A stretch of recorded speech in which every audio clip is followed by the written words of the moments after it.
La zona número 5, en donde se está procediendo al adoquinamiento de 4 cuadras más, específicamente en la segunda, tercera, cuarta y quinta avenida de la zona número 5, entre 0 y primera calle.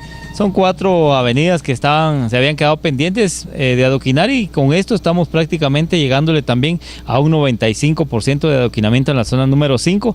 Ya dentro de unos días iniciamos prácticamente también a adoquinar frente a lo que es el Fray Francisco Jiménez, para que de esta manera podamos avanzar en el tema de adoquinamiento en cuanto a calles y avenidas de la zona número 5. Lo que nosotros queremos es seguir trabajando en beneficio de la población, es lo que estamos haciendo. Queremos terminar con las calles de tierra y dejarlas prácticamente adoquinadas al 100%. Vamos a seguir trabajando en ellos, de acuerdo a la planificación seguimos trabajando.